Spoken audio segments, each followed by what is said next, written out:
I want to welcome you. It's a special weekend. Well, it's a special weekend for everyone because it's the weekend.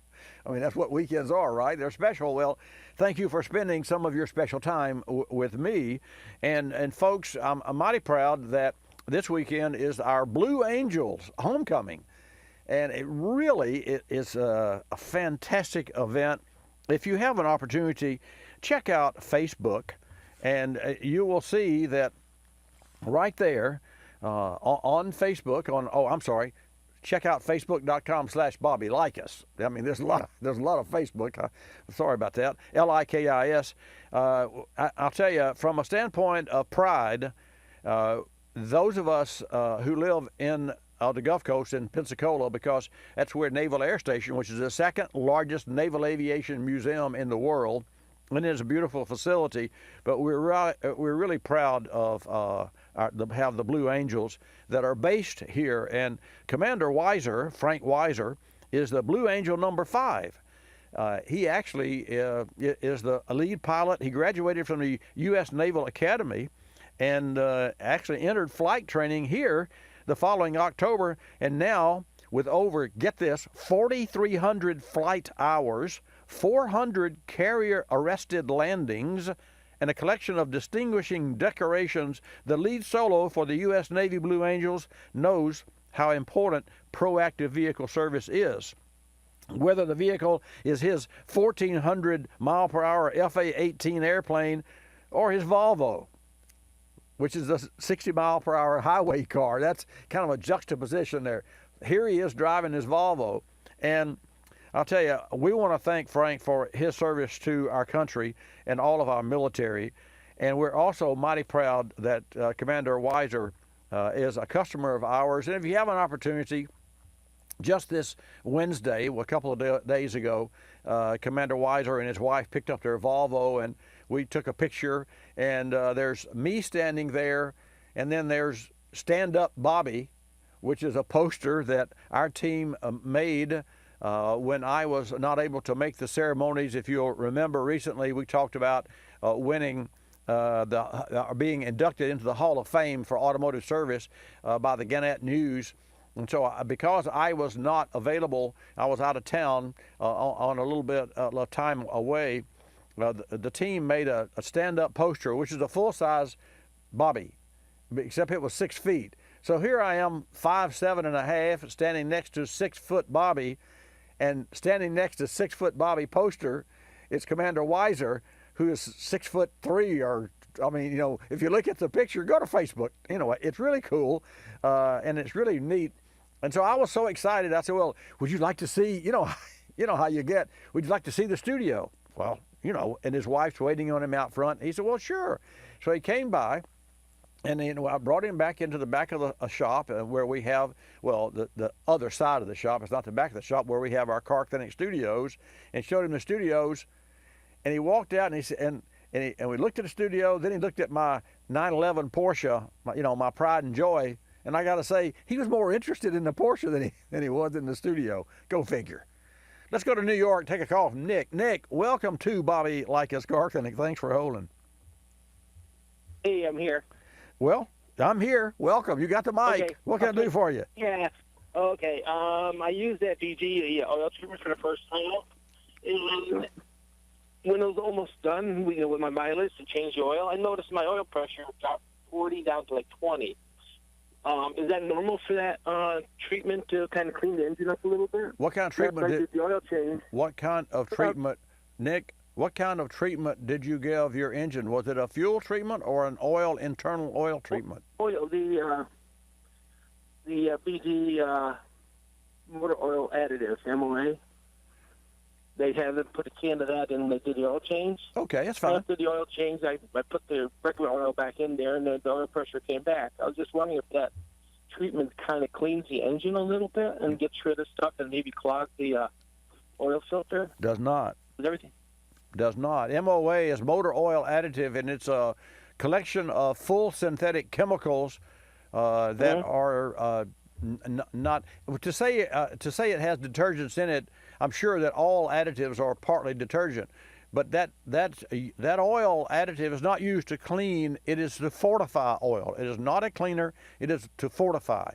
So that would have nothing to do with. You could put MOA in 1,000 cars, and of all different makes, models, years, and wear factors, and using the cars gauge. Now, not a real gauge, but Right. that would be in increments of quarter pounds. I mean, like we might use in a lab, but you would see no difference in oil pressure whatsoever that was significant. Specifically, not a 50% increase as you said you had.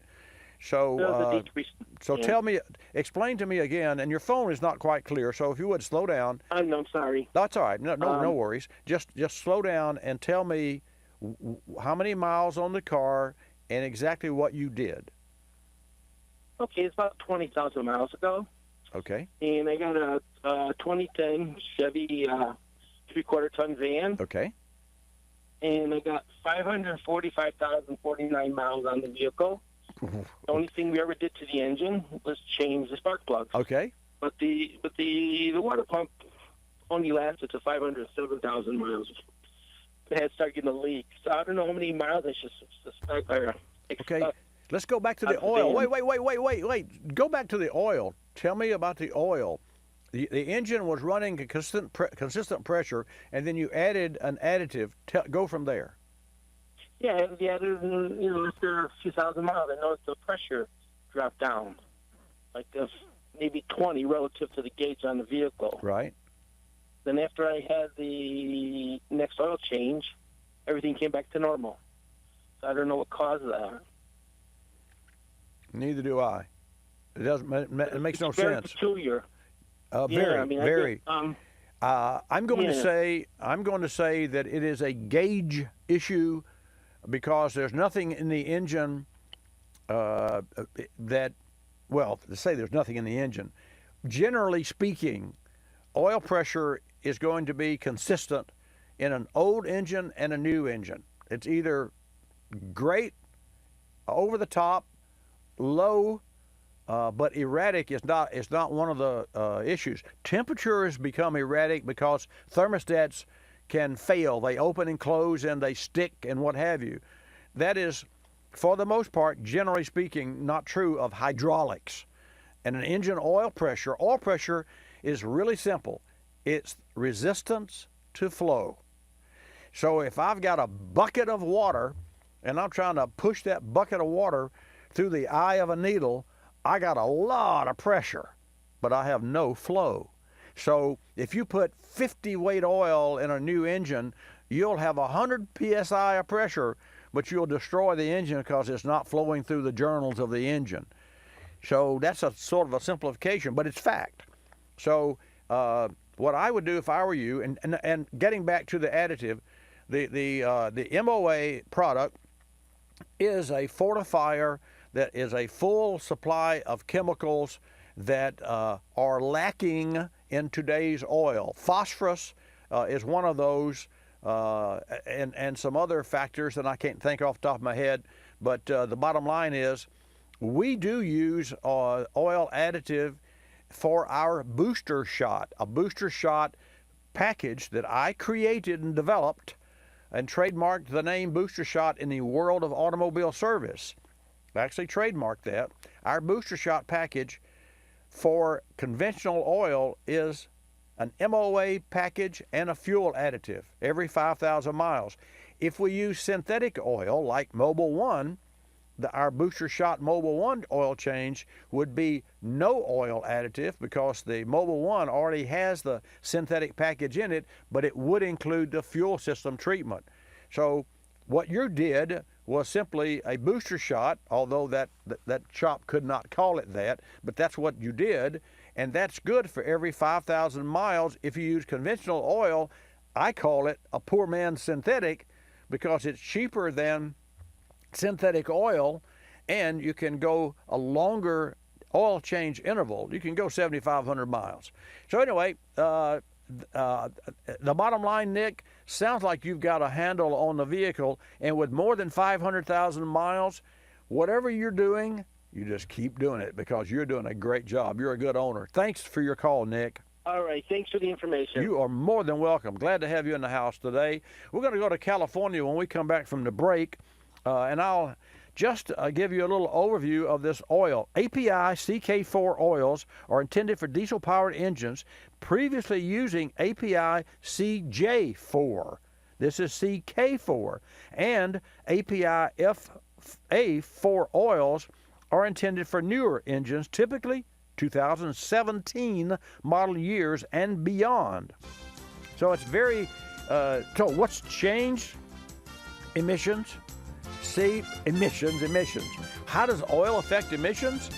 Well, when I come back, I'll give you the short version. Don't touch that dial. Folks, let's talk about tires. Now, we've discussed the General Tire, the G-Max AS05, and also the Grabber HTS series. But one of the brightest, sharpest, most high-tech engineering feats that I think General Tire and their engineers have come up with is the Smart Grip technology and the StabiliTread, which has a larger contact with the road, and the Replacement Tire Monitor, which is RTM. And that's so cool. The center tread has Replacement Tire Monitor that is etched into the tread. And when that tread wears to the point that the tire needs to be replaced, those letters go from Replacement Tire Monitor to Replace Tire. Easy. So you know when your tire needs to be replaced. And then last but certainly not least, there's a visual alignment indicator. And the visual alignment indicator on the new tire is simply two little etched blocks on the inside and outside tread. So the first 2,000 miles, you can see if there's any abnormal wear on the inside or outside, so you don't ruin a brand new tire before you realize your car needs an alignment. How cool is that? Go to GeneralTire.com for all the details. And the next set of tires that you buy for your car, check out General Tire at GeneralTire.com. Good morning, Car Clinic listeners nationwide. I've been talking with you about your automobiles for over 26 years now, and I've been servicing vehicles here in my own automotive service shop for 46 years. We won Best Automotive Service Shop, Best Oil Change, and Best Reputation in Automotive Service. And I'd be honored if you vote for my service shop again for Best of the Coast. Go to inweekly.net, look for Best of the Coast voting. Click Services. Scroll all the way to the bottom, then key in Bobby Likis for Best Automotive Service Shop and Best Oil Change. 4 simple steps. inweekly.net, Services. Scroll to the bottom, key in Bobby Likis for Best Automotive Service Shop, and key in Bobby Likis for Best Oil Change. I appreciate your vote of confidence. You're listening to Bobby Likis Car Clinic. The airlines like to have sales. Summer getaway sales, holiday sales, winter sales. Truth is, at any moment, some airline somewhere is on sale with low fares to great destinations. Travelocity knows exactly what's going on, who's on sale, to where, and when, at over 700 airlines worldwide. We even have this nifty feature that lets you look at a calendar so that you can see exactly the days the great fares are available. Travelocity.com. Go virtually anywhere. AOL keyword, travel. Hung. Guess my temperature. It's 2 a.m. Go to sleep. Come on, one guess. I'm 98. Higher. Higher at 99. You're getting warmer. Wait, I'm getting warmer. Cold symptoms keeping you from getting a good night's sleep? Get NyQuil, the nighttime sniffling, sneezing, coughing, aching, stuffy head, fever so you can sleep better to feel better medicine. Use as directed. One more guess. 100. Yes. Tell her what she's won, Bob.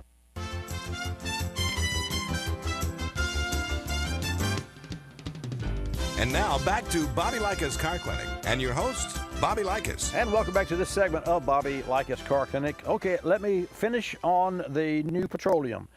I say the new petroleum, the new oil for the diesels. And here's what happens. It has a lot to do, it being specifications for oil, has a lot to do with EPA and with new, hotter running engines. And you say, well, why do they make engines run so hot? Because the hotter the engine to a point, the more power it can make and the more efficient it is. Now, one of the cruelest, most difficult things to do is to crank a cold engine and bring it up to operating temperature. In fact, Ford Motor Company engineers stated that an engine that runs 125 degrees Fahrenheit wears 5 times more rapidly than that same internal combustion engine running 195 degrees Fahrenheit. So, you know, kind of like, duh, when you crank an engine up and it's 100 degrees in your garage or 70 degrees wherever you are, it's a long time before it gets up to operating temperature of 195 to 210 degrees. And years ago, we thought an engine that ran more than 190 was the kiss of death. I mean, anything that went 210, 220, we knew we were in trouble.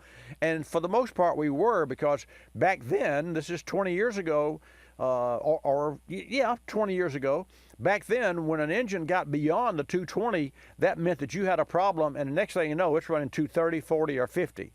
I asked my good friend Andrew Randolph, Dr. Randolph, who's a foremost world-renowned combustion specialist and a PhD, and also the director of engines for Earnhardt Childress Racing. I asked him how hot, you know, because I figured, this is going to be 3.25, 350. What's the maximum degree of temperature an internal combustion engine will run? I'm not going to tell you his answer. I'm going to ask you that answer.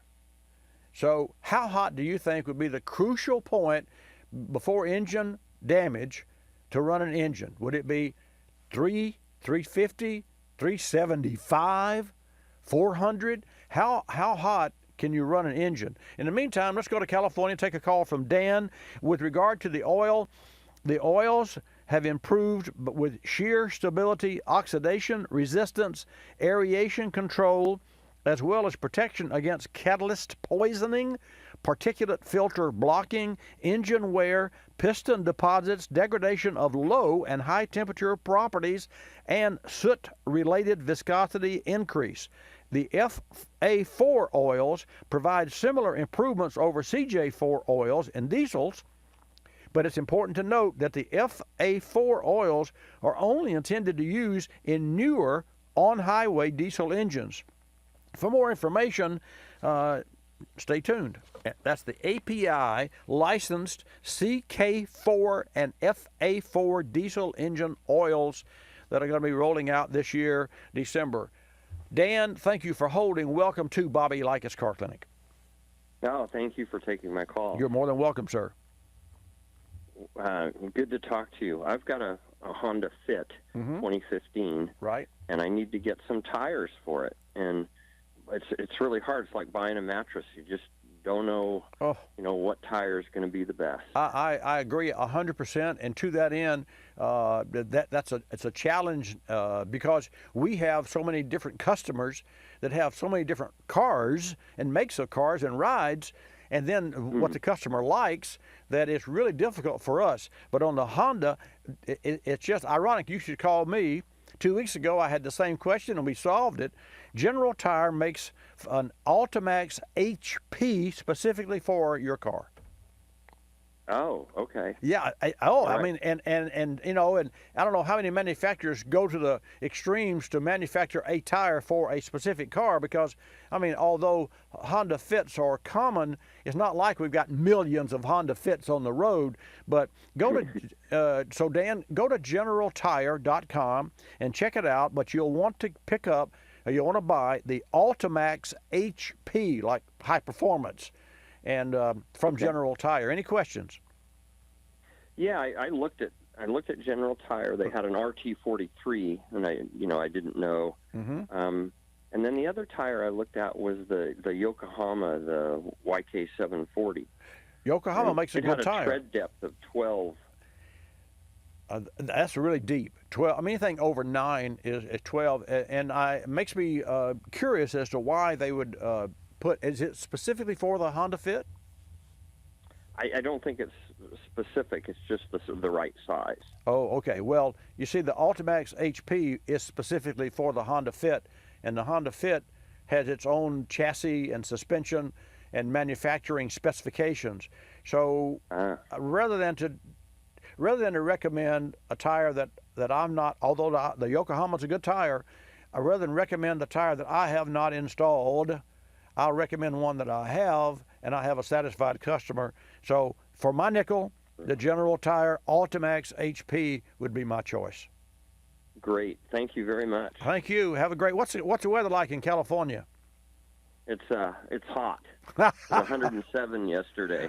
Oh wow. Well, stay cool and stay tuned. Thanks for your call. I appreciate you, Dan. All right. Thank you. Bye-bye. That's cool. Let's go from California to Jim. And then we're going to come back to Missouri and talk to Tom. And the question and I see that Tom may have an answer here. The question that I am most curious to hear answered is, what's the maximum temperature that you can run an internal combustion engine? Let's say NASCAR or, well, let's say your car, not NASCAR, your car, internal combustion engine. What's the max temperature before you destroy the engine? In the meantime, let's go to Detroit and get our car report from Car Clinic reporter Jim. Jim, welcome to Bobby Likis. Welcome back to Bobby Likis Car Clinic. Glad to have you in the house. It's always good to be here, Bobby. We're going to talk first about the new Dodge Demon. Now, they just are going to release it in about a month or so.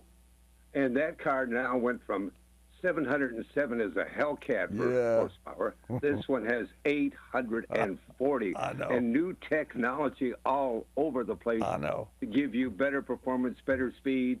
If you're going to run it on the drag track, you don't have to have a trailer. You can legally take the car to the track without a trailer. And they feel the car is so popular that when it comes out, even at the price of $84,495, people will be proud to drive it home from the track after a good performance. It can do now a quarter mile in 9.5 seconds. Now that's smoking hot. That is smoking hot, and I will tell you, I built in 1975 a rear engine dragster, a half-inch stroker Hemi that ran 789 and 788 on a 779 record, and I will tell you that was a fast machine. But to have a street car that can run mid-nines is it's almost criminal when you think about it. And Jim, you said $85,000, and the first thing popped in my head is, gosh, I wouldn't pay $85,000 for any Dodge. But you know what? In 2001, I paid $14 less than $80 for a 2001 Dodge Viper. So I stand corrected. I love that car, and only did I sell it about 2 months ago. It had 31,000 miles on it, and I put another $12,000 worth of personalized, Alpine radio and billet wheels and those sorts of things. So never say never, but I will tell you, you'd be hard-pressed to get me to spend that kind of money for a Dodge Demon. But no doubt about it, people love their cars, and to that end, it's curious to see what's going to happen with, say, Volvo. Have you heard the latest on Volvo? Yes, I have. Volvo wants to produce electric cars or hybrid combination electric cars and eliminate the regular car run strictly on gas. Yep. They're going to go to battery by 2019, I think is the date. What do you think about that, Jim? That is the date. What do you think about that? Well, I think not only is it good, but other countries are coming into new laws.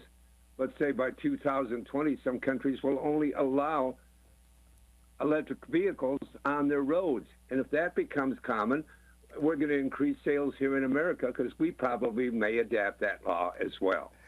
Well, this too remains to be seen, but there's no question that EVs are definitely on the rise, and EVs, thanks to our friend, well, not our friend, but someone that you and I both admire, Elon Musk, and there's no question that he single-handedly has created a market for EV cars, or at least he's certainly got the attention of all manufacturers, to say the least. What else did you bring us, sir?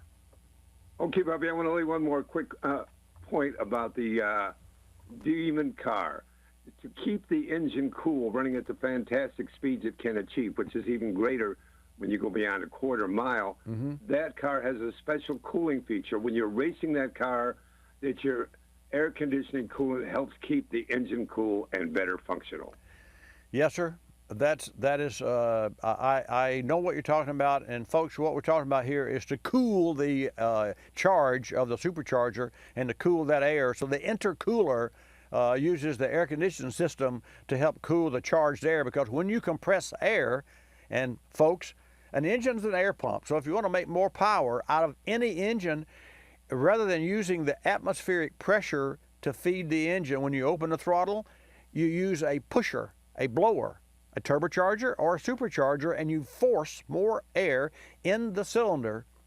And just think of it, you're in your house, you've got a tornado outside with all sorts of pressure and wind. The last thing you'd want to do is open the front door, because whoosh, it'll blow the roof off the inside of your house. That's how simple, in reality, that's the physics behind turbochargers and superchargers. Jim, what else did you bring us? And that car is going to be on a supercharger. It is not run by a turbocharger. That's another point about the car. Oh, yeah. They went definitely. all out to improve engineering. Yes, sir. It runs best on 100-octane gas, but if you decide you're not going to run 100-octane, it will lower the performance of the car, and the car will recognize it and reset the car accordingly. Well, thank you so much for that update. And to that end, you mentioned 100-octane fuel, Jim. I run 91 octane in my, I have a luxury Jag. I run 91 octane. I currently have roughly 96 octane because I put 16 gallons of E10 in my car, my street car, stock luxury car with 45,000 miles on it this week, and I put 4 gallons of E90, which was 90% ethanol in this car that is made for E15, and I'm currently on that tank of fuel. I'll let you know. Jim, thank you so much for your report today, and folks, don't touch that dial. When we come back, we have Tom from Missouri calling in about the temperature of the Max engine. Dear Bobby, while traveling, my 08 Subaru needed to have a tire replaced due to a puncture. I could not find the exact tire and used an off-brand instead. Different brand, but same size. Could this cause problems for my all-wheel drive vehicle? Tire diameter is critical, especially on all-wheel drive vehicles. Using the same size from different manufacturers can create enough of a difference to be an issue, even with just one tire. Not to mention the differences in tread wear levels. The vehicle could shudder on turns. It could even damage the all-wheel drive system. In some vehicles, the all-wheel drive system becomes disabled and won't work at all. Vehicle manufacturers state the concern about mismatched tires and diameter differences through their service departments and technical service bulletins. Some vehicle manufacturers actually require replacement tires in sets of 4 to help avoid any issues. Buying off-brand tires can also be a problem because not all brands have nationwide coverage. This is just one of the reasons we recommend General Tire so frequently, as they're available coast to coast. Learn more at GeneralTire.com. That's GeneralTire.com. You're listening to Bobby Likis Car Clinic. Waking up can be a chore, but morning's knocking on my front door. Know just what I'll do. Put on a pot of Folgers brew. Mountain grown aroma hits the spot. Helps me give all that I've got. An opportunity to start out smiling and happy. The best part of waking up is Folgers in your cup. I'm privileged to be involved with Capstone Adaptive Learning, formerly known as United Cerebral Palsy, for over 25 years. Since 1953, Capstone has provided quality care programs for persons with developmental disabilities like autism, cerebral palsy, Down syndrome, and intellectual disabilities. Dr. Sherry White with her team are dedicated to Capstone's clients, and 100% of your contributions stay local to serve those in this community. Go to capstoneadaptivelearning.org to see the difference Capstone makes. Technology moves at the speed of innovation, and today, that's lightning fast. So when you get your hands on the latest tech, don't forget to do the right thing with your old devices. Recycle them. The Consumer Technology Association and its members are making recycling your old tech device as easy as purchasing new ones. Just go to greenergadgets.org, type in your zip code, and you'll instantly find the responsible recycling location closest to your home. You'll also find lots of tips to simplify your recycling, like asking the store where you buy your new TV if they'll haul away your old one. television sets, video game consoles, smartphones, tablets. They're all recyclable. Don't let them clog up your local landfill. Just visit greenergadgets.org. You're sharp enough to get the latest tech tools into your home. Now be responsible enough to get your old devices to the recycler. That's greenergadgets.org.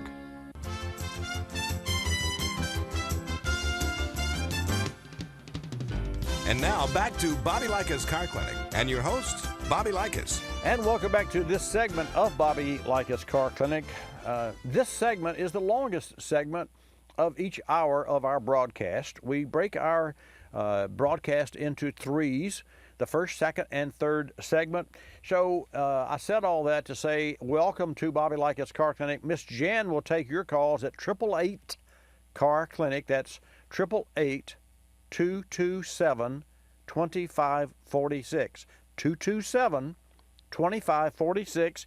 She'll take your call and put you in the queue, and then I will put you on the air.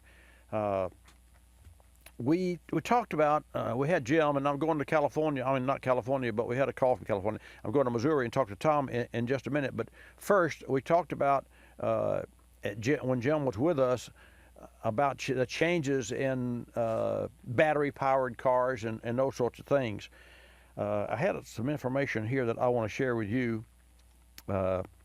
France has, and I think Jim alluded to this, Fabio, but I'm not quite sure that he mentioned that particular country. France says by 2040, they will not allow any ICEs, new ICEs to be sold in France, which means all battery powered or other alternative power. I'll check on those facts, but as best I remember, that's going to be that's a real stake in the sand, in the hard ground, really. Let's go to Missouri and talk with Tom. And Tom, welcome to Bobby Likis Car Clinic. Glad to have you join us. Good morning, sir. How are you today? I'm just fine, thank you. So the question was, how hot can you run, a gasoline engine, whether it's a race engine or the cars that you have on the street that we drive, like I drive, before the engine self-destructs?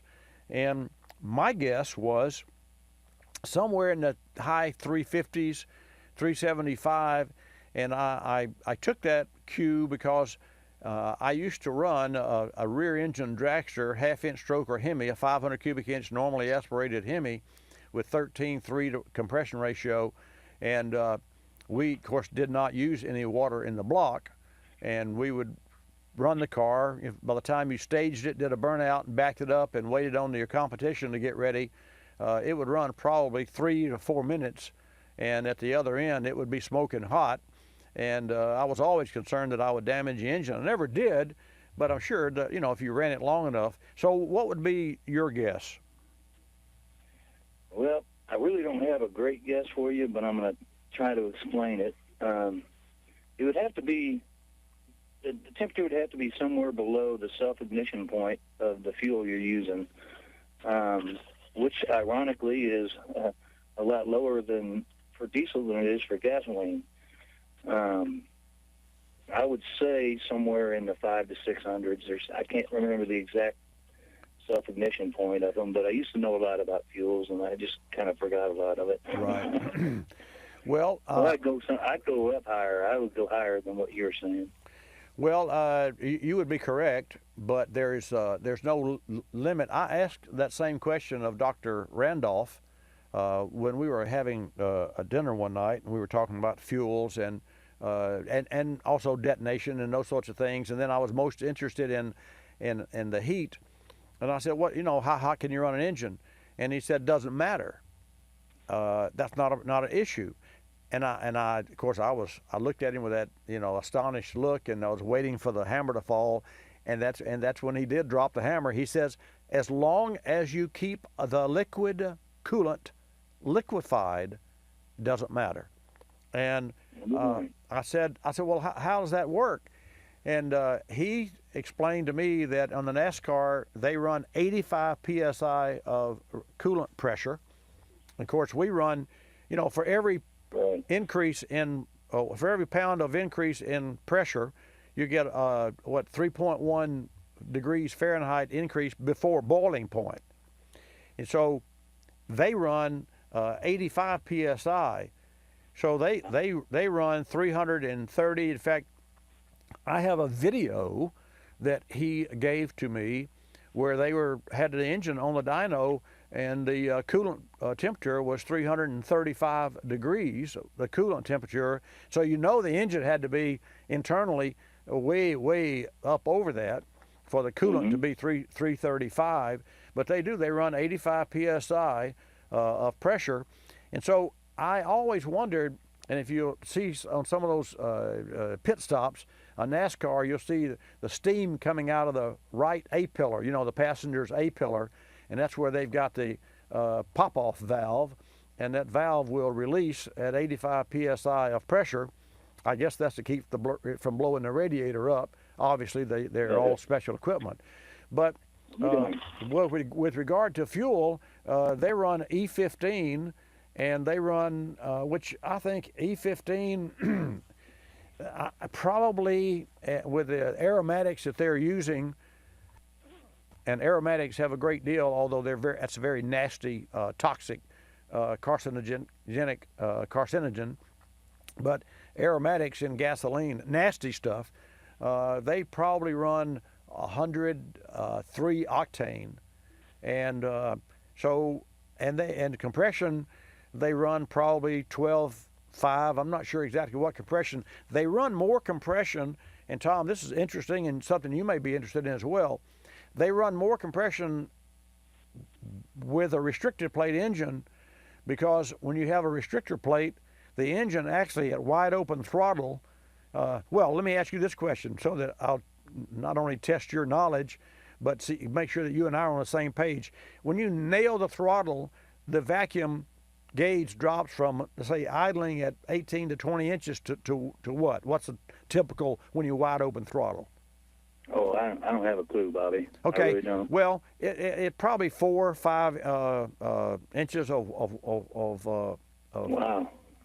So it really does drop. It really, yeah. You can watch it. In fact, that's why when you have an engine that has our vehicle that has that instantaneous gas mileage, that any little movement of the throttle, that instantaneous gas mileage can go from, I can make it mine go from 30 to 2 miles per gallon just by nailing the throttle or accelerating.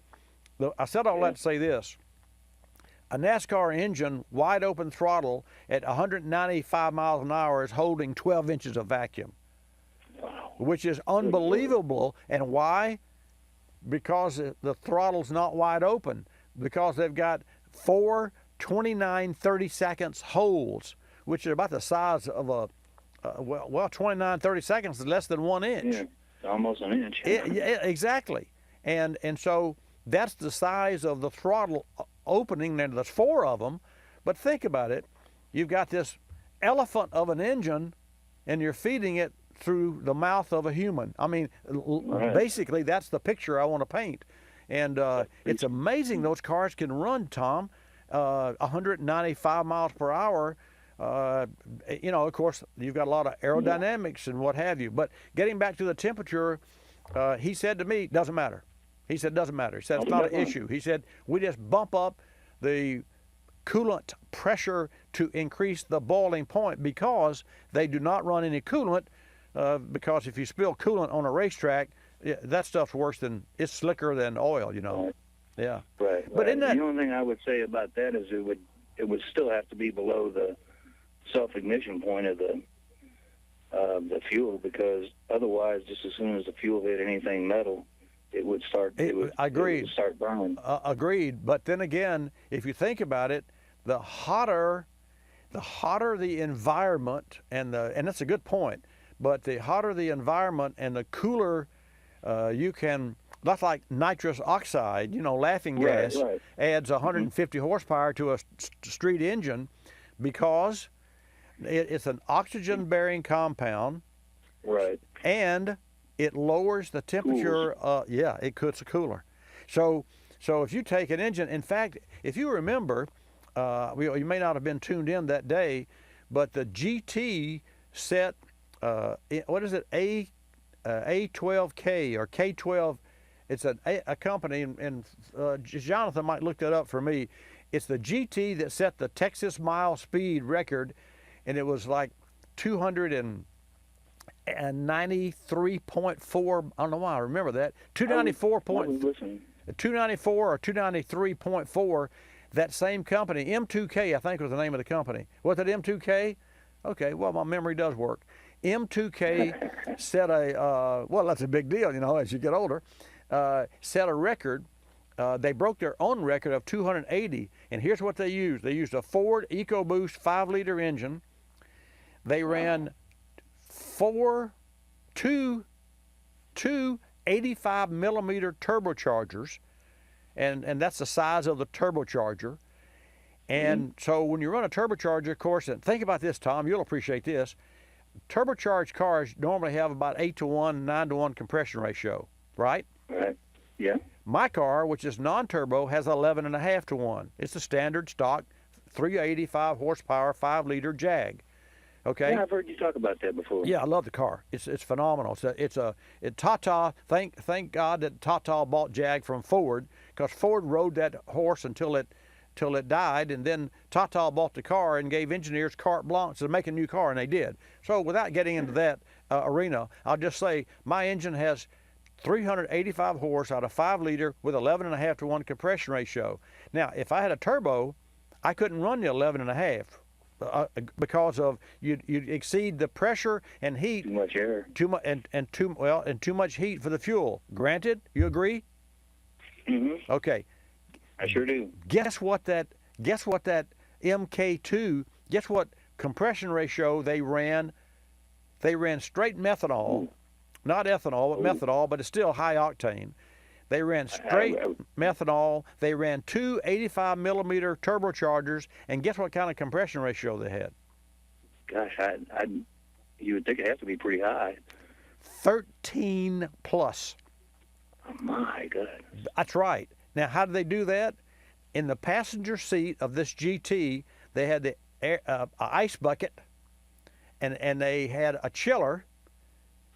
Just like we were talking about earlier, and they ran that hot air that was produced by those two 85-millimeter turbochargers through that chiller and cooled that air. So here you've got this tremendously high pressure combustion chamber. You've got this cooled air, this freezing air, which means that, as you know, Tom, air expands like a balloon. And folks, those of you who are not interested in engine compression or thermodynamics, think about this. You blow up a balloon, you pressurize the air. So if you've got 1 cubic foot of air in a balloon, let's just say it measures 1 cubic foot of air. If you take that 1 cubic foot of air, and let's say that it measured 1 cubic feet square, it doesn't, but let's say that it would. You could take that same balloon and put it in a freezer, and it would be probably 4.5 inches big or 6 inches big instead of a foot. That's easy to see, right? So if we can do the same thing with air going into our engine, we can take a stock engine, cool the air, and get more air in the cylinder in the same length of time you open the valve, and that same engine will produce a significant increase in power. Now, you say, well, why don't manufacturers do that? Well, they do. BMW has water injection that offsets, Tom, the very critical mass, reaching critical mass that you were talking about. And yet people were talking about, water in engine and water in fuels and phase separation, and all the arguments against fuel and ethanol arguments. These people do not know the facts. They do not know what they're talking about. In the reality, you inject water in a chamber and it cools the engine. And in reality, a direct injection engine, which is mine, when the fuel sprays on top of the piston, it immediately helps to cool the chamber, which allows me and the manufacturer or an engine builder to make static geometric compression ratio higher because you don't reach that critical mass. I mean, is that interesting or not? It makes sense too. It the way does. You explain it anyway. Well, yeah. Hey, thanks so much for you listen to KREI, I presume, there Yes, sir. in Farmington. Well, thank you so much for calling, Tom, and always great to talk a little technical. Even though we're really not talking technical, we're just talking about physics. Hey, thank you so much for your call. Goodbye, Bobby. Bye-bye.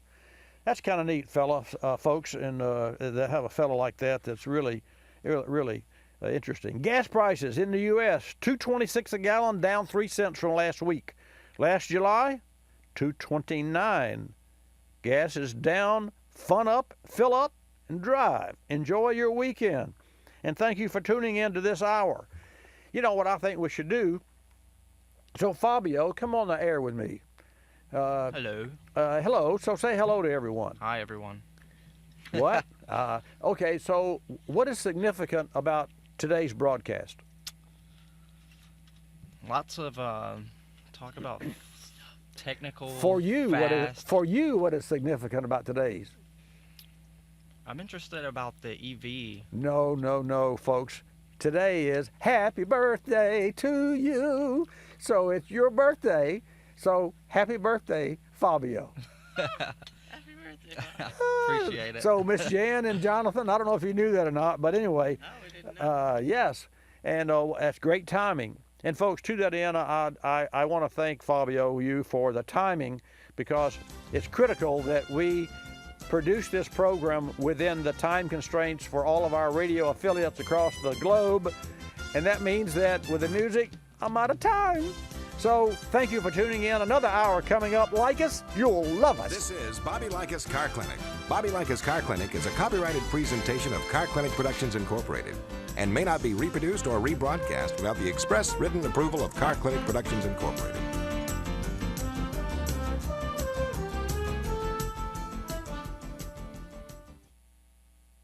Folks, recently we had a 4-cylinder 2014 Nissan Frontier in the shop. The customer said the vehicle wasn't running well, nothing specific, but fuel mileage was down and the vehicle had lost its zip. As he explained, it's a manual transmission, so I know what it should feel like, and it's just not right. The suggested maintenance and ignition service were up to date, and there were no trouble codes. So what was the problem? The answer lies with today's complex engines. While the maintenance schedule was on time, engines today are prone to carbon deposit formation, and fuel system cleaning is a key piece of the puzzle.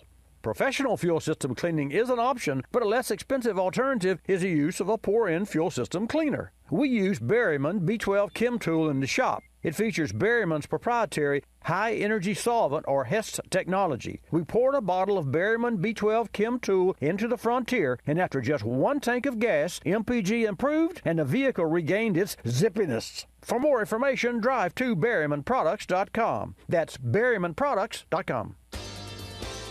You're listening to Bobby Likis Car Clinic. If you're familiar with the Kulseford section of the newspaper, you probably understand this message quite well. You see, in the Kulseford section, everything gets abbreviated. Consonants, vowels, prepositional phrases, the very building blocks of our language are thrown right out the window. And that makes it difficult when you're trying to sell your car. You've got a limited amount of space to work with, and by the time you abbreviate the description of your car down to a couple of fragmented sentences, it sounds less like a car and more like a Bluck sedan with sniffed like new condition lemals. No wonder more people are selling their cars through eBay Motors. They can post unlimited text and photo descriptions, and with a nationwide marketplace, they're likely to sell it for more. Plus, both parties can be covered by eBay's vehicle protection program. Buyers are happy, sellers are happy, and no one's abbreviating. eBay Motors, a better way to sell your car.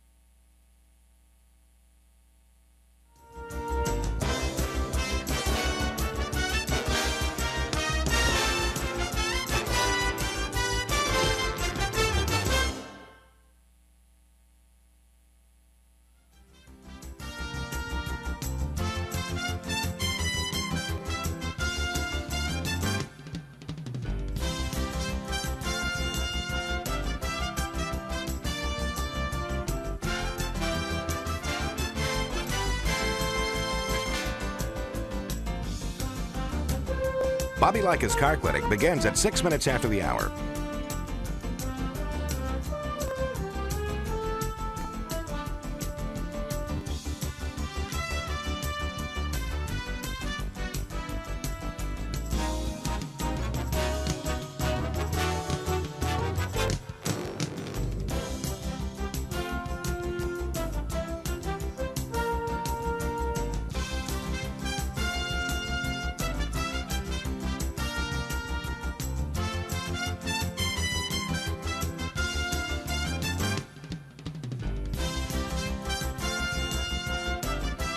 Bobby Likis Car Clinic begins at 6 minutes after the hour.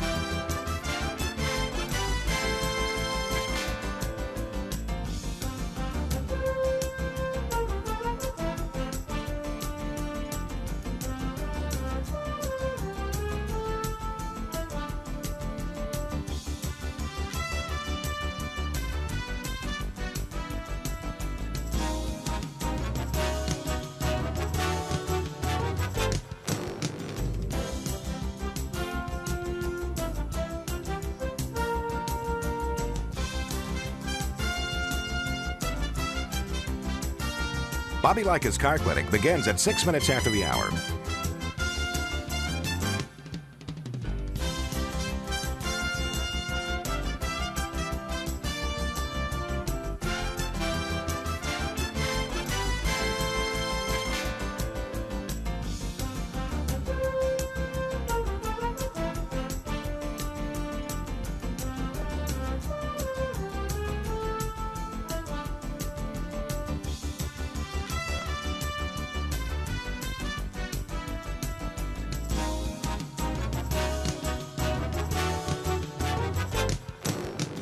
Bobby Likis Car Clinic begins at 6 minutes after the hour.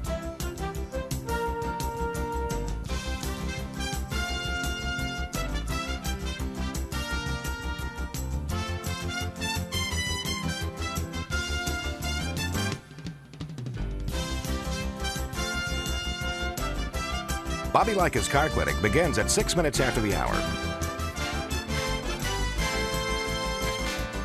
Countdown to 3-minute mark. 5, 4, 3, 2, 1, mark.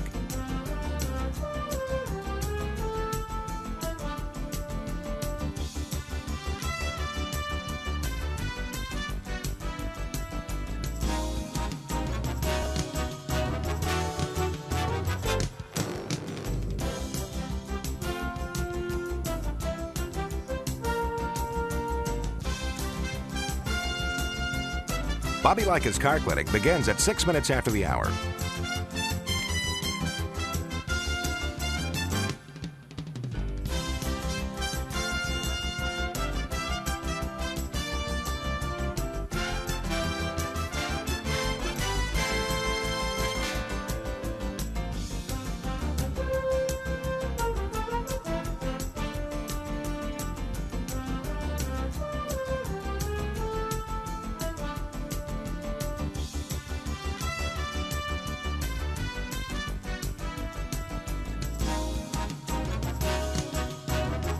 Bobby Likis Car Clinic begins at 6 minutes after the hour.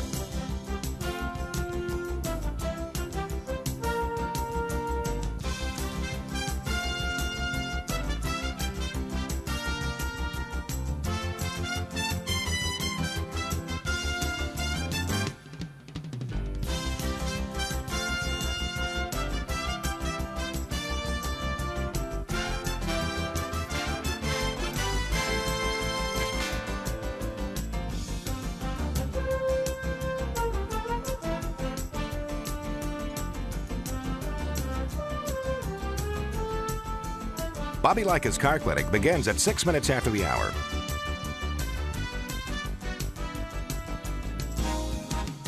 Countdown to 1-minute mark. 5, 4, 3, 2, 1, mark.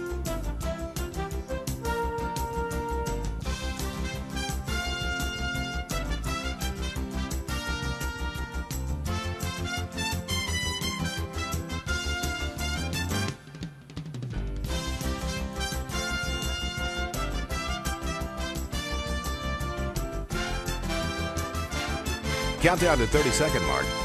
5, 4, 3, 2, 1, mark.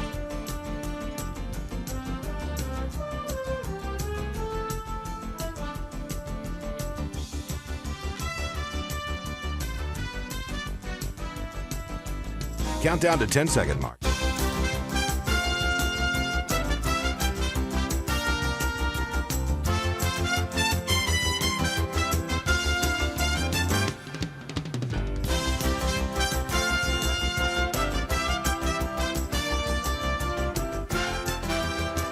Welcome to Bobby Likis Car Clinic, live via ABC Radio Satellite Services. If you have a car question for Bobby, call now at 1-800-264-5454, toll free from anywhere in America. And now, here's your host, Bobby Likis. And thank you, Marta White. Folks, I really couldn't wait to get back on the air. And for those of you who just tuned in, and a lot of our stations do not carry both hours, or sometimes they delay another hour, but this is a real live time.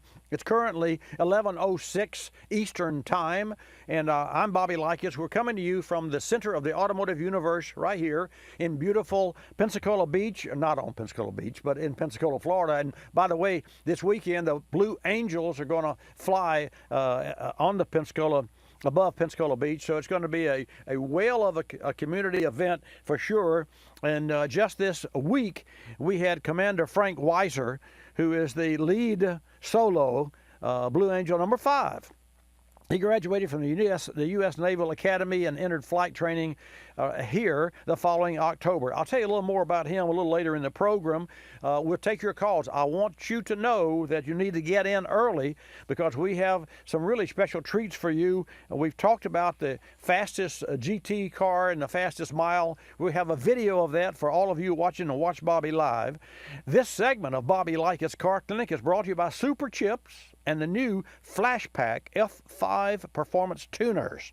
You can add horsepower in minutes without even turning a wrench. Drive to superchips.com for all the information. Stay tuned. 888 Car Clinic, 888-227-2546. Let's get going on the phones. Your car and your life have a lot of moving parts. And your car's battery is what keeps it all going. Here's something to keep in mind. While all batteries may look the same on the outside, it's what's inside that matters. So be sure to choose a battery with power frame technology inside. It's stronger, more durable, and keeps you going longer. That means you can count on a battery with power frame to be there start after start. Here's another reason to feel good about choosing a battery with power frame inside. It's manufactured using the latest sustainable processes. You're moving fast, and you don't want anything to slow you down, especially an unreliable battery. So the next time you need to replace your car's battery, make sure you choose one with power frame technology inside. Look for power frame on the outside, and know there's true strength on the inside.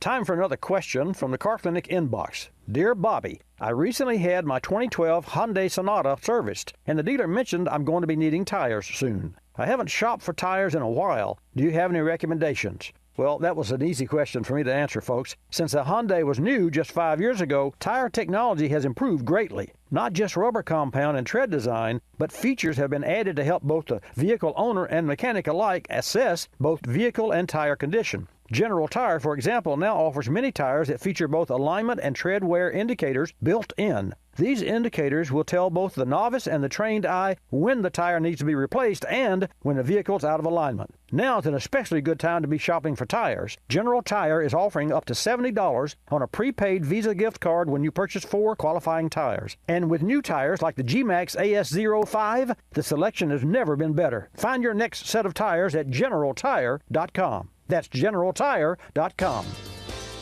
You're listening to Bobby Likis Car Clinic.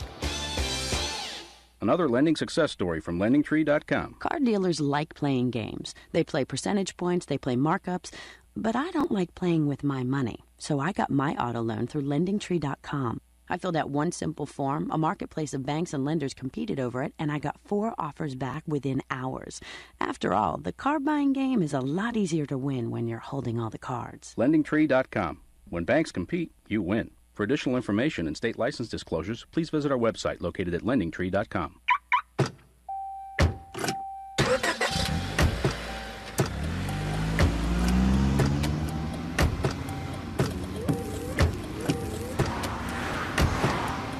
Driving has a rhythm all its own. Don't wreck it with a text. Before you get behind the wheel, silence your phone. Or better yet, designate a texter. For more text-free driving tips, visit stoptextstoprex.org. Brought to you by the Ad Council and the National Highway Traffic Safety Administration.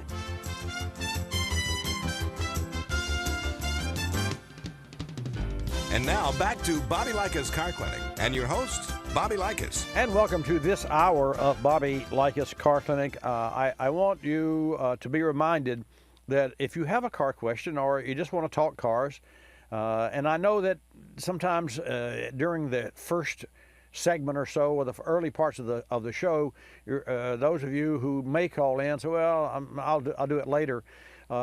We have a full slate this hour. I have tons of information that I want to share with you, so I'm going to get right to it. But I would ask that you call earlier than later, like now. Jan will take your calls and put you in a queue, and I promise to get you on.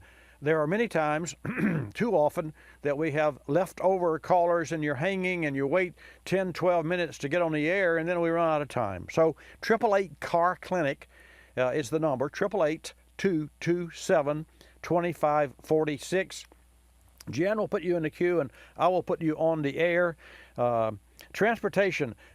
This is some of the news that I wanted to share with you. Gas stations may go the way of the dinosaur. Now, do I really believe that? I do not. But France announced a ban on the sale of gasoline and diesel cars by 2040. Think about that. They've already done this. This is a done deal. Now, that doesn't mean that if you have a internal combustion engine, whether it's gas or diesel, you can't buy fuel in France. But they're talking specifically to the sale of cars, so that's new cars. That's a major economic and environmental shift, and its implementation can't be simple, but certainly underscores France's commitment to reduce emissions in line with its climate accord. I was in France last year, and you can bet this country is committed to that accord. Evidence was everywhere, folks, from the public plug-in charging stations to, at that time, which is now in effect, this impending ban of older cars in Paris. So there's no older cars allowed in Paris. Why? Emissions. And if you think emissions aren't an issue, think California 30 years ago, and even today, but think California 30 years ago and think of China. I mean, it's just unbelievable. So you're going to see more electric cars.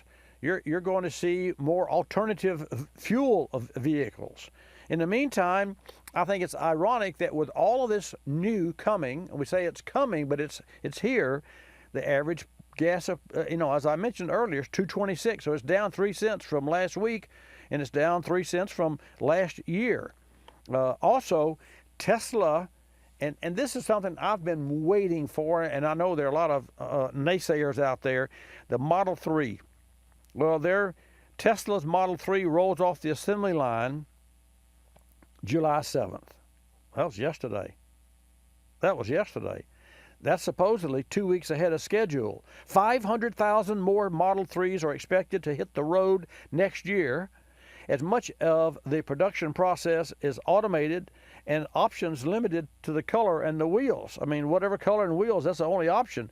I'm really interested to see how this Tesla, priced for the regular driver, the regular buyers at $35,000 will fare in the market. What do you think?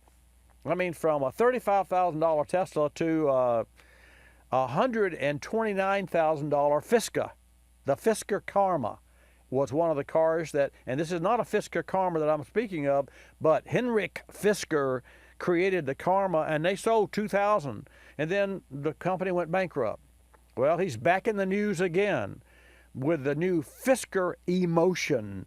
A little later, we're going to hear more about that, and we're going to get him on the air. Let's do that. So Fabio, Miss Jan, would you work, please, and let's see if we can get Henrik Fisker to join us. Not now, but perhaps a little bit later in the program. Okay. All right, please do that. I've also mentioned that the Commander Weiser, the lead solo Blue Angel number 5, was in the house this week. And so if you go to facebook.com/Bobby Likis, you will see a picture of yours truly and Commander Weiser and me standing next to 6-foot Bobby. There is no 6-foot Bobby, okay? Well, there's a poster. And for those of you who are not familiar, we recently were inducted into the Automotive Best of the Bay Automotive Service Shop and Oil Change Hall of Fame. And after winning the area's Best of the Bay for 6 years, we said, well, how can we top that? So Hall of Fame came our way, and we did. We are now inducted into the Best Automotive on the Bay Hall of Fame for 2017. I was on vacation a short time away that day, and as a result, my team had a poster size made, stand-up Bobby, 6 feet tall, and my team went down to Seville Quarter. My good friend Wilmer Mitchell and all of his great team of, his family run that business. And Seville Quarter is one of the icons of restaurants and party houses and bars in Pensacola, Florida. If you've ever been to Pensacola, if you've never been to Pensacola, you should come just to go and see what Seville Quarter is all about. They're as much about community events as they are anything else. It's just amazing what they do.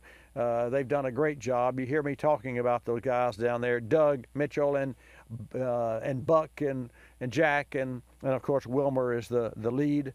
He thinks he's the lead. He's the owner, and his kids are the worker bees, but they're running the show and they're doing a great job. It's really interesting here. The point is, Commander Weiser will be in the air over Pensacola Beach for the Blue Angel Homecoming show. We're really looking forward to that. Okay, Facebook.com/Bobby Likis. Here's some more latest news for you. Crash dummy test. Syndaver. Syndaver. Like a cadaver? That's right. Syndaver Labs has created a human prototype with organs. Now, I was tuned in to the television program. What's the name of that program where they look at businesses and they even invest in businesses? I don't know why that name escapes me now, but it does. But I was I watched that show regularly with Damon and Shark Tank. Yeah, thank you, Shark Tank. And so I saw this old scientist that had invented a cadaver, and he brought it onto the show, and you could see, and he said, I'll make these so that physicians can cut into them and see how, the muscles and tissues and what have you. They're very expensive.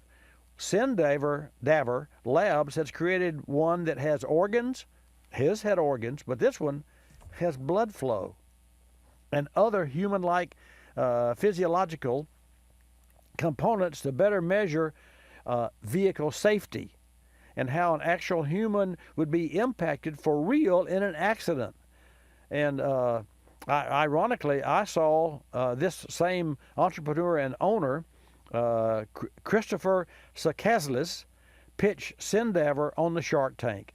And Robert Hershevag bid for a $3 million, 25% investment, but apparently that arrangement didn't have long-lasting legs. However, this same doctor, that company didn't end up DOA, but it's apparently prospering. So it's really interesting how the Syndaver Lab has developed a synthetic canine. So it's really, really interesting to me. So when you go have an opportunity, I've got a website here, but it is too much to tell. So just go to facebook.com/Bobby Likis and you'll see what I'm talking about there. What else? Our good friend Stan Adams. The phones are open, 888-227-2546. Our good friend Stan Adams sent some news my way. And Stan, if you're tuned in, you'll be interested to know that I am going to use this today. It's about Uber. They're getting into the trucking game. They're launching Uber Freight. It's an app that connects professional truck drivers with shippers looking to transport big loads over long distances. And the Uber Freight is appealing to the nation's massive professional trucking industry. That's a space that Amazon also is rumored to be getting into as a way to help reduce massive shipping costs. The Uber Freight represents another offshoot of the company's business model, which also includes food delivery, Uber Eats, and Uber for Business. Uber Freight's another instance of Uber jumping into a market where it estimates the technology and analytics can usurp the status quo. It remains to be seen if our truckers will take to an app-based way of conducting their business, but Uber is banking on the simplified process winning over users. I'm going to come back, take your calls at 888-227-2546, and we're going to hear from Henrik Fisker later on. Folks, let's talk about tires. Now, we've discussed the General Tire, the G-Max AS05, and also the Grabber HTS series. But one of the brightest, sharpest, most high-tech engineering feats that I think General Tire and their engineers have come up with is the Smart Grip technology and the StabiliTread, which has a larger contact with the road, and the Replacement Tire Monitor, which is RTM. And that's so cool. The center tread has Replacement Tire Monitor that is etched into the tread. And when that tread wears to the point that the tire needs to be replaced, those letters go from Replacement Tire Monitor to Replace Tire. Easy. So you know when your tire needs to be replaced. And then last but certainly not least, there's a visual alignment indicator. And the visual alignment indicator on the new tire is simply two little etched blocks on the inside and outside tread. So the first 2,000 miles, you can see if there's any abnormal wear on the inside or outside, so you don't ruin a brand new tire before you realize your car needs an alignment. How cool is that? Go to GeneralTire.com for all the details. And the next set of tires that you buy for your car, check out General Tire at GeneralTire.com. Good morning, Car Clinic listeners nationwide. I've been talking with you about your automobiles for over 26 years now, and I've been servicing vehicles here in my own automotive service shop for 46 years. We won Best Automotive Service Shop, Best Oil Change, and Best Reputation in Automotive Service. And I'd be honored if you vote for my service shop again for Best of the Coast. Go to inweekly.net, look for Best of the Coast voting, click Services, scroll all the way to the bottom, then key in Bobby Likis for Best Automotive Service Shop and Best Oil Change. 4 simple steps. inweekly.net, Services, scroll to the bottom, key in Bobby Likis for Best Automotive Service Shop, and key in Bobby Likis for Best Oil Change. I appreciate your vote of confidence. You're listening to Bobby Likis Car Clinic. Telephone tip from Geico Auto Insurance. When calling Geico to switch your car insurance, you will not need acetaminophen, naproxen, indomethacin, ibuprofen, a cold compress, an on-call acupuncturist, or any other pain remedy. In 15 minutes, you could save 15% or more. If it were any more painless, you could do it in your sleep, which is theoretically possible since we offer complete 24-hour service. Call 1-800-947-AUTO, 1-800-947-AUTO. Geico Direct, the sensible alternative. When you purchase the latest TV, tablet, or smartphone, don't forget to do the right thing with your old ones. Recycle them. The Consumer Technology Association and its members are making recycling your old devices as easy as buying new ones. Just go to greenergadgets.org, type in your zip code, and you'll instantly find the recycling location closest to your home. You'll also find recycling tips, like asking the store where you buy your new TV if they'll haul away your old one. Don't let your old tech tools clog your local landfill. Just visit greenergadgets.org.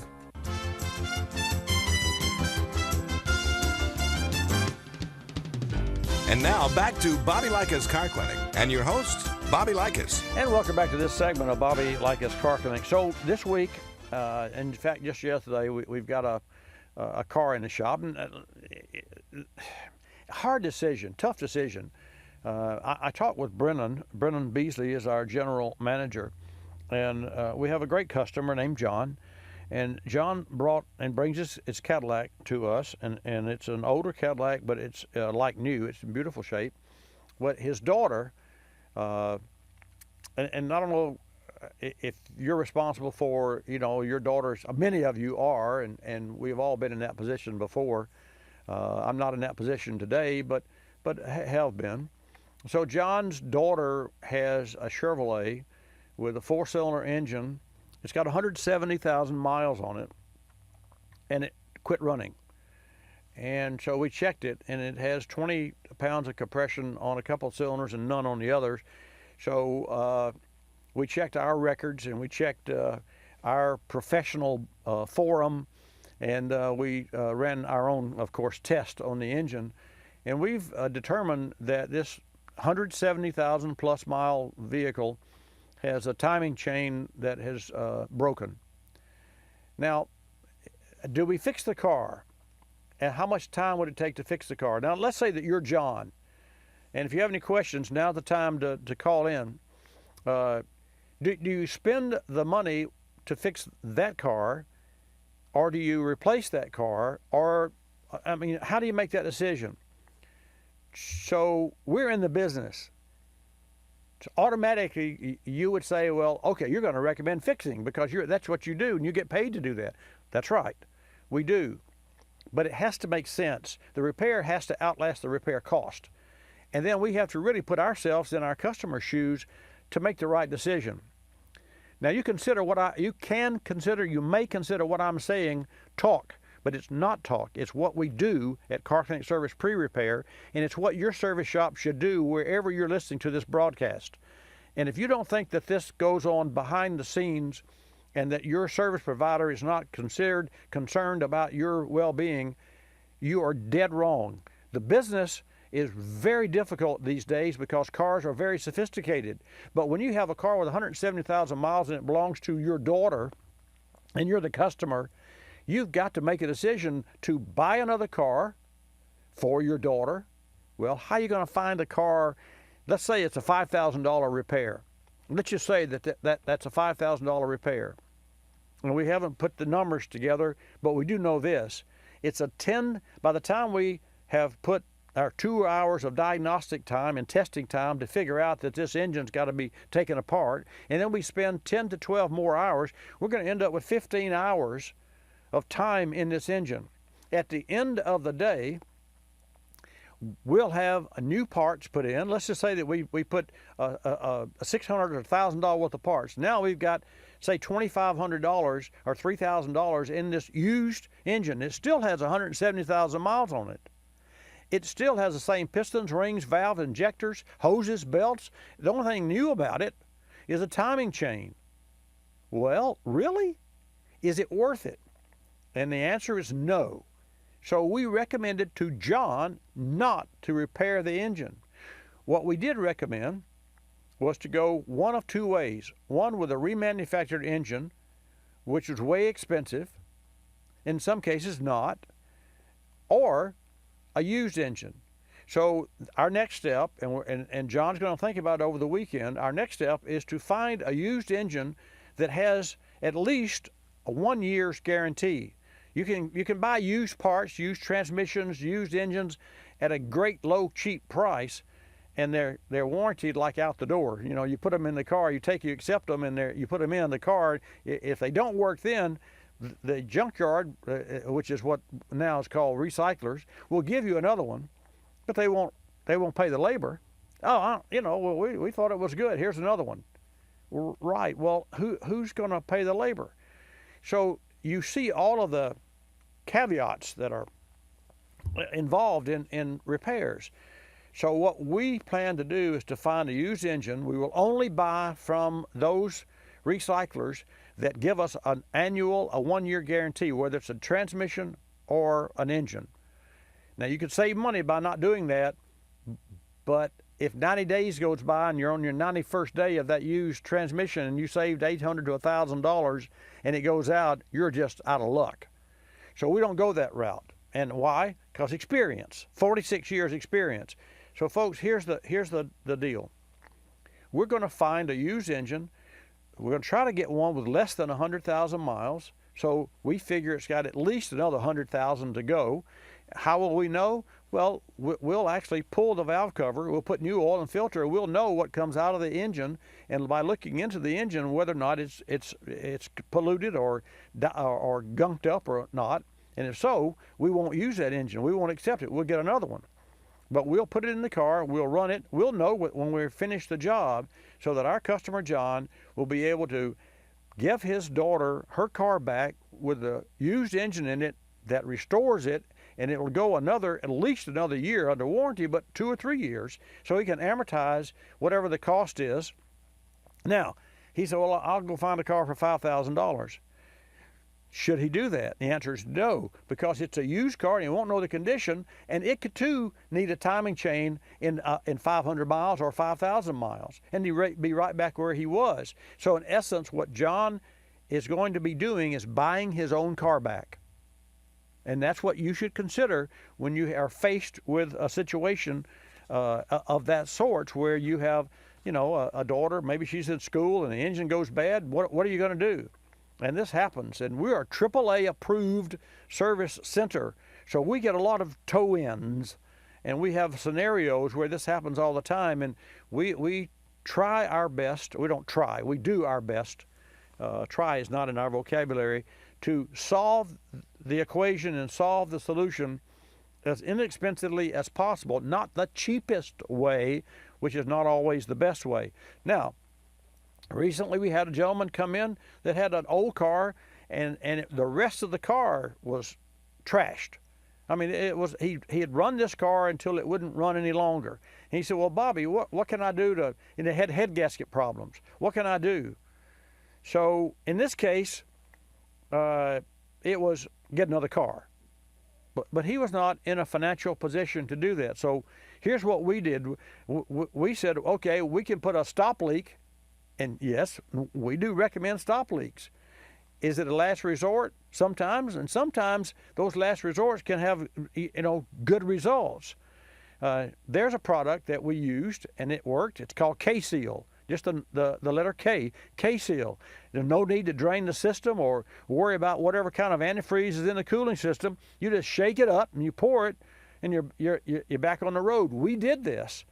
And it's a one-step, permanent, multi-purpose system for cooling system repair.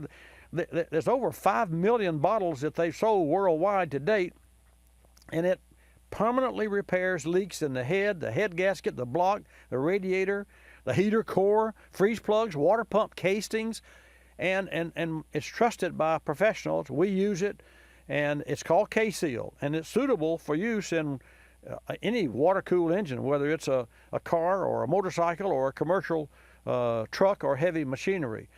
So if you have an opportunity and you want to save an old car that is not worthy of repairs, especially when you don't know what else is wrong with the engine when you take it apart, you can try K-Seal. And for more information, you can go to kseal.com. One of the things that I talked about earlier, and I'm going to put on video right now, is the compression ratio of turbocharged engines, which is normally 8 to 9 to 1, because the turbocharger creates pressure because it's turbocharged. Well, MK2 just set a world's record. They broke their own record of 280 miles an hour at 293.4 on the Texas Mile. And we've got that video online. Fabio, is that online now? That video is online at Watch Bobby Live right now. And here's what they did. They took a 5-liter Ford EcoBoost engine. They modified the engine and they put 2 85-millimeter turbochargers. And then they did sacrilege, it's what I call it, or something that would be absolutely destroying the engine. They pumped up the geometrical compression ratio, which means the physical compression ratio, to 13.3 to 1, or over 13 to 1. I think it's 13.3. So you got 13 plus compression ratio, 13 to 1 compression ratio. That means that the swept volume of the cylinder, when the cylinder is filled, when the piston's all the way down, to the swept volume of the cylinder when the piston is all the way up, is 13.3 times more. So if you put the piston down, it'll hold 1,000 cc's of air. If you push it up, it'll hold 100 cc's of air. That's 10 to 1. This vehicle has 13.3, which is unbelievable when you consider they put 2 85-millimeter turbochargers forcing air into that cylinder. They ran 100% methanol, and they cooled the mix with a chiller in the passenger seat so that engine wouldn't self-destruct, and they ran that GT Ford 293.4 miles per hour, and it's unbelievable. Even Miss Jan, and Jan, you were amazed at that video, were you not? And Fabio, is it playing now? Yes, it is. Okay. So, Miss Jan, what do you think about that? I think it's amazing to watch that car fly down that highway that they've got. It's just absolutely amazing. And the camera's on the front of the car, so everything just flies by like in a split second. Yeah, 294.3. Now, think about it. NASCAR's running 194 miles per hour side by side. Here's a car that's running 100 miles an hour faster. That is some perspective. And a perspective of speed and power. And speaking of speed and power, I mentioned Henrik Fisker, and we've reached out to Henrik Fisker, and we got him. And I can't wait to share with you. So when I come back, we're going to put him on the air, and you're going to hear all about the new Fisker Emotion, which is a car that, as I understand, he plans to roll out by 2019. It's an electric luxury car. And I'm curious to see how it's going to compare with the Tesla, because now we've got the Tesla coming out. So I want to tell you that it's unbelievably sophisticated the way cars are running these days. But if you have a car that's not an EV car, or even if it is, there's still maintenance. And that's a question I'm going to ask him. How do they get a shop to work on those automobiles? So when I come back, we're going to find out from the man himself, Henrik Fisker. In the meantime, 888-227-2546. Don't touch that dial. We recently had the opportunity to work on a 2005 F-150. The vehicle owner was complaining about brake noise. His pads and shoes were not terribly old, but did have some miles on them. He's in the delivery service business, which puts his vehicle through a lot of stop-and-go traffic. This works the brakes really hard and can often lead to glazing and excessive brake dust.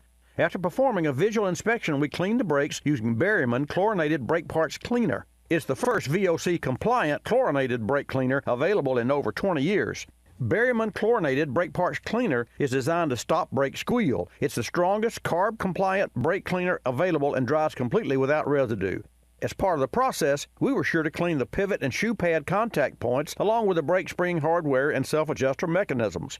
Brake dust gets everywhere, and a proper cleaning on an annual basis will lead to longer brake life and better brake performance. Learn more about the new Berryman Chlorinated Brake Parts Cleaner at berrymanproducts.com. That's berrymanproducts.com. You're listening to Bobby Likis Car Clinic. More than 1 million wild animals are killed each year illegally. Poaching is a major threat to our country's wildlife. I'm Tom Barry. I'm an actor with a desire to preserve living space for wildlife. The Humane Society Wildlife Land Trust does just that. Works with private landowners to protect wildlife, to preserve natural habitats. To learn more or to work with the Humane Society Wildlife Land Trust, call 800-729-SAVE. That's 800-729-SAVE, or visit wildlifelandtrust.org. Thank you. Did you know 26 million Americans have kidney disease and most don't know it? The day I was diagnosed, I didn't know what to do. I called the National Kidney Foundation, and the young lady who answered stayed on the phone with me and walked me through step by step. She too was surviving kidney disease, and she showed me there could be life after kidney disease. Visit the National Kidney Foundation at kidney.org. Now you know. We're a land of cynics. We don't believe anything anymore. You know why? Because we've been told we've won $1 million, that it's new and improved, that it slices and dices, that our favorite singer is still alive, that we'll be prosecuted if we cut off the tags, and of course that everything is backed with a 100% money-back guarantee. So when we hear the words customer service, we don't believe it. Travelocity isn't surprised if you're a little skeptical when they say they have excellent customer service, and that there's actually a pleasant face behind this website, a living, breathing person with a supercharged computer full of answers. Someone who's willing to help when you get lost, and most of all, someone that will actually pick up the phone when you call with a question or a concern. Customer service is just another example of how Travelocity puts you in control of travel. Chances are you'll never have to use it, but it's good to know it'll be there if you need it. Travelocity.com. Go virtually anywhere.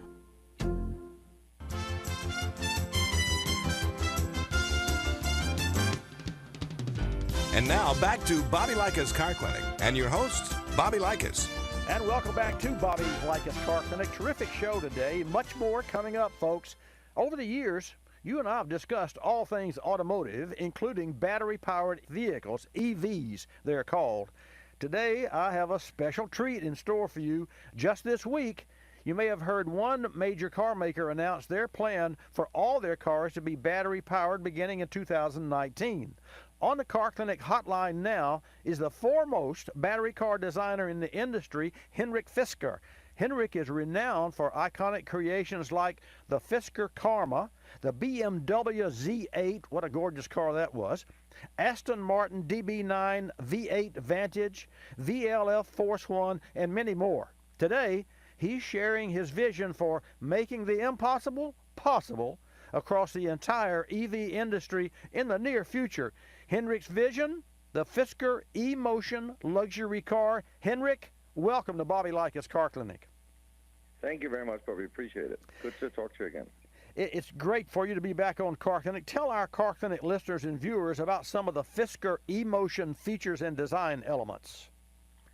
Well, one of the important things for me when designing this electric car was that we had a clean sheet of paper, so I really wanted to get advantage of the electric powertrain. And what I mean by that is the opportunity to change the proportions of the vehicle, which essentially creates more interior space in the same size of vehicle that if you would have a gasoline engine in the front and a gas tank in the rear. So now that we don't have that, we could actually extend the cabin both forward and rearward. And we can also extend the wheelbase to give more room for the battery and shorten the front and rear overhangs to sort of still keep the same overall length that we wanted.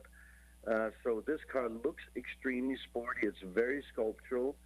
It looks very powerful, but it actually has the interior space of, a BMW 7 Series, which is quite amazing for such a sporty-looking car. So that was one of the main goals I had with the proportions. And when it comes to the actual design language, I wanted to incorporate some of the technology, which also means we're going to see a change in car design as we go forward towards electric vehicles. So, for instance, we don't need a big grille up front of the car because the grille obviously came from the giant radiators that were needed to cool the gasoline engine. And now that we don't have that, instead I've incorporated a LiDAR, which is an advanced radar system for autonomous vehicles and other safety features in the vehicle. And so this is integrated into the front end of design. And at the rear, I've actually created a very functional, very aggressive aerodynamic feature on the lower end, the rear diffuser, which really works well an electric vehicle because you've got a complete flat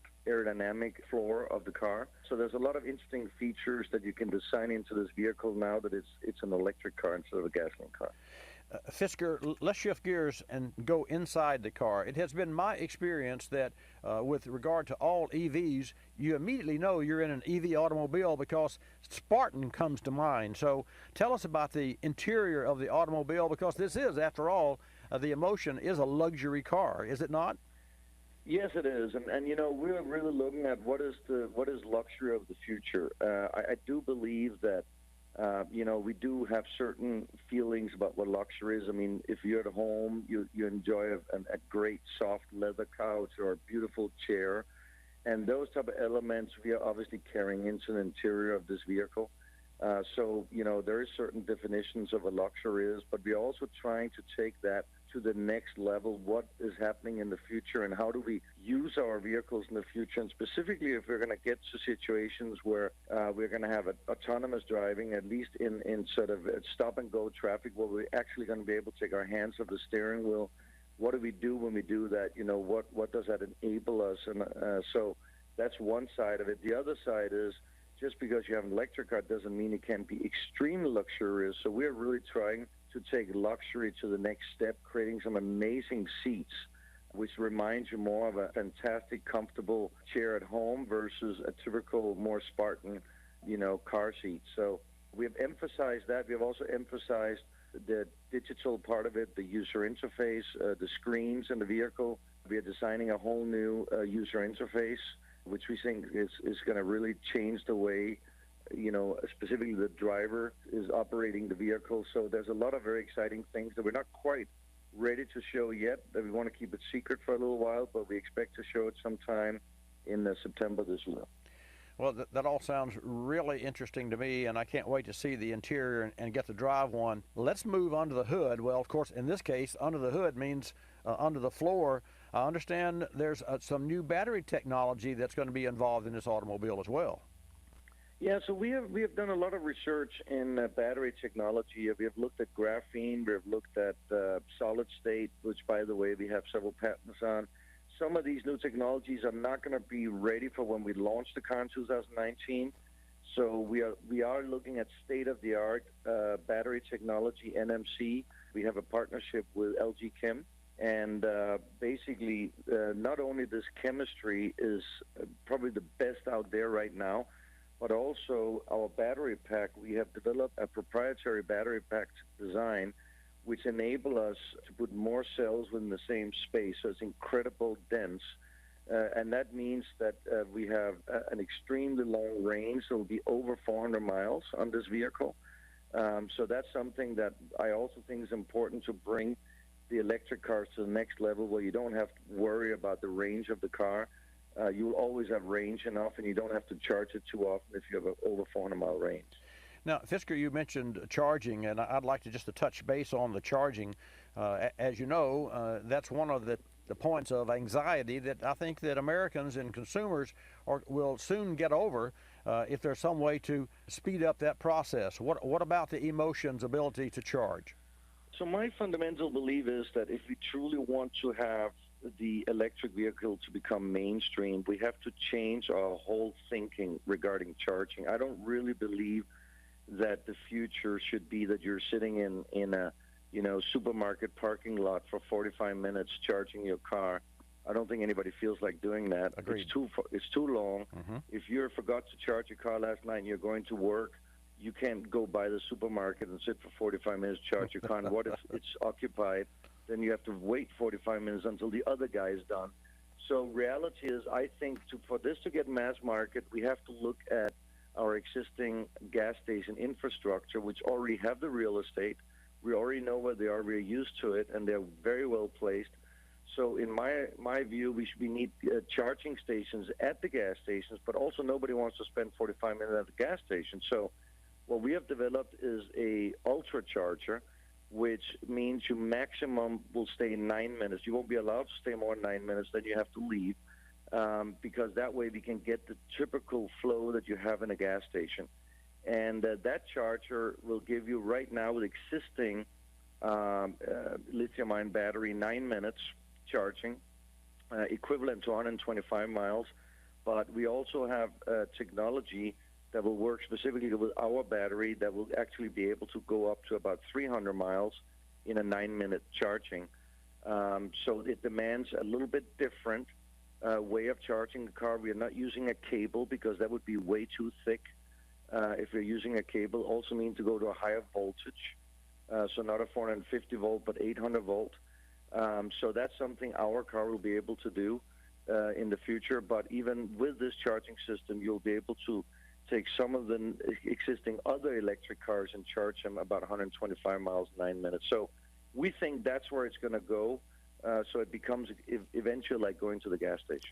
Well, I couldn't agree more. We're talking with Henrik Fisker, founder and designer of the Fisker Emotion Luxury EV car. I'd like to move, you mentioned demand, consumers demand safety, so touch on the Emotion's safety factors for us.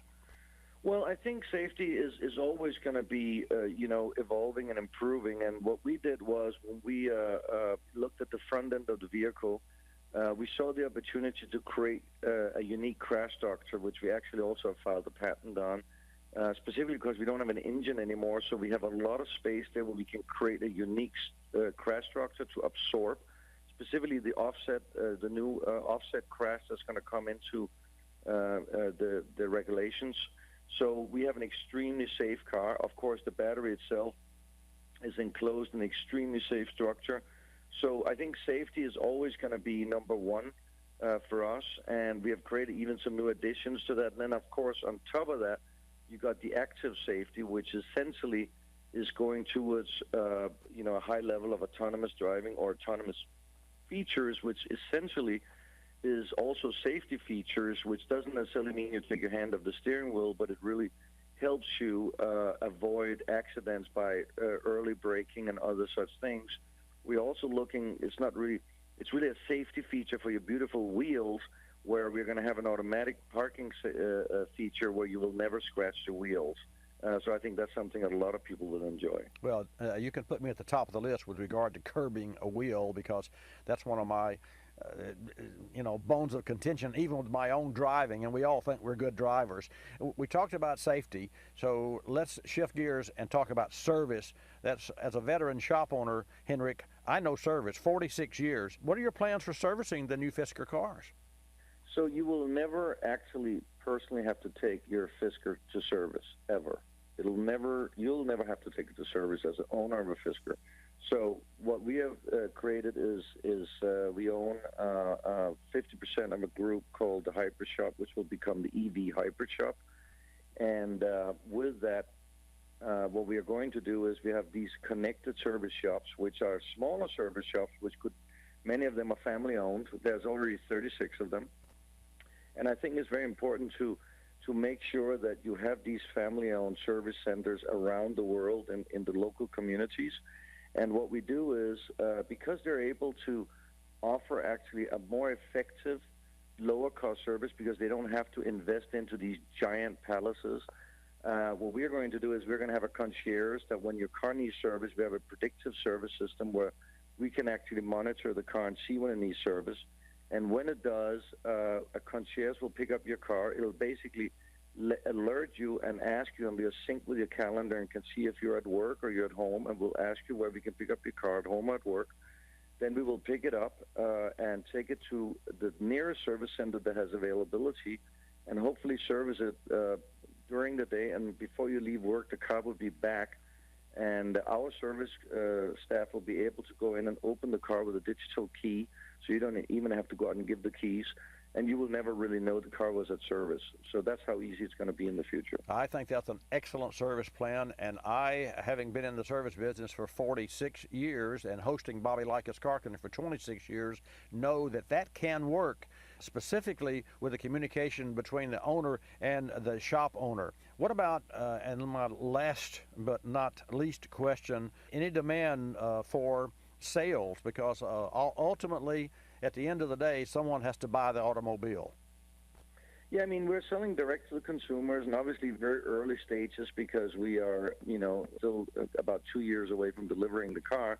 But we actually have received quite a lot of deposits already. We had received over 1,500 emails just on request of putting down deposits. So we're reaching out to all these people as we speak. We kind of started last week, just before the 4th of July holidays, and we'll continue to do so. So you're able to go into our webpage and actually get a sort of a slot to be able to maybe get a car early on. We do have a lot of reservations already. And what we're doing is we're going to have experience centers in high traffic areas where you're going to be able to go in both and get a virtual test drive, so even your kids can get a test drive, or you can obviously go and get a real test drive in the vehicle. And that will be still some time away. But until then, those who want to make sure they get in the early line can obviously put down deposits, a $2,000 deposit, or you can wait and see when the car comes out and go and take a look at it in reality and get a test drive. And Henrik, we're looking, you inferred or implied that we're looking at 2019, a couple of years. So you truly believe that you'll be rolling these cars off the assembly line, and where will they be assembled? We're going to assemble it here in the U.S.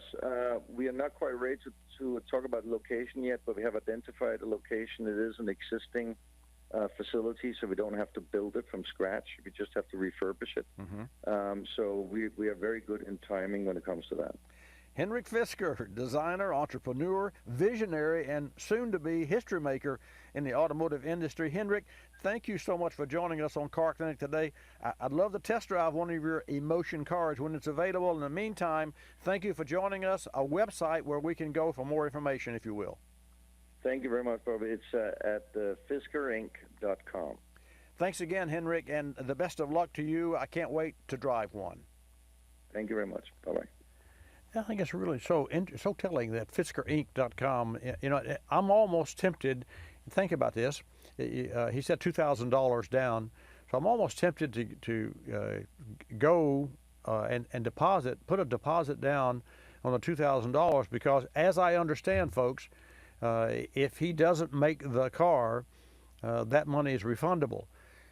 Now, having said that, you know, that's still a little bit of a wait and see. So I know that I won't do that now, but if he were closer, if Henrik was closer to manufacturing the car, I think maybe I would be a player.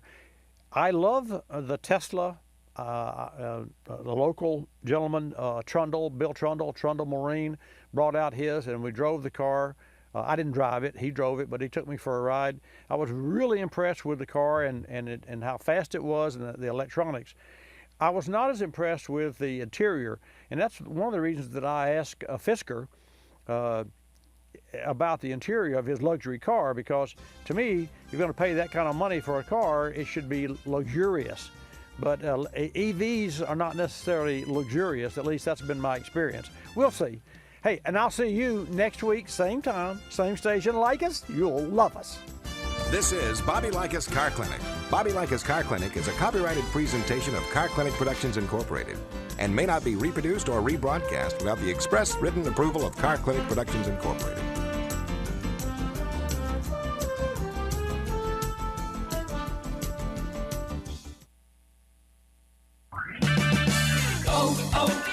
O'Reilly. When your battery goes dead, everything comes to a stop. Don't take a chance on getting stranded. Stop by O'Reilly Auto Parts and get your battery tested free of charge. If your battery does need replaced, O'Reilly Auto Parts will help you find the exact Superstart battery that fits your car or truck at a guaranteed low price. O'Reilly Auto Parts. Better parts, better prices every day. O'Reilly Auto Parts. It's Mosquito Awareness Week, and Dynatrap has 3 simple steps to help you stay safe from mosquitoes this summer. 1. Remove standing water in planters and other places water can collect. 2. Wear light-colored long-sleeve clothing and apply repellents when outdoors. 3. Inspect and patch holes in screen doors and windows. Head to Dynatrap.com/Mosquito Week for more tips and tricks on keeping mosquitoes at bay all summer long. You're listening to Bobby Likis Car Clinic. P. Ricey Outfitters, I'm Tina. How can I help you? I'd like to place an order. Great. Which item? The cotton roll neck sweater, large. Okay. Periwinkle, Loden, or caramel? The caramel, please. The what? I'd like it in caramel. Oh, the caramel? Yeah, that's what I said, Tina. Actually, you said caramel when it's pronounced caramel. Can't we just call it yellow? No. Everyone knows the best part of a Milky Way. They just don't know how to say it. After all, it's our caramel. It's caramel. Ugh, that makes a Milky Way great. You start my morning, you stir in my soul, you warm my heart, make me feel whole. Your aroma calls me, starts my morning, happy morning. Your name is Folgers Mountain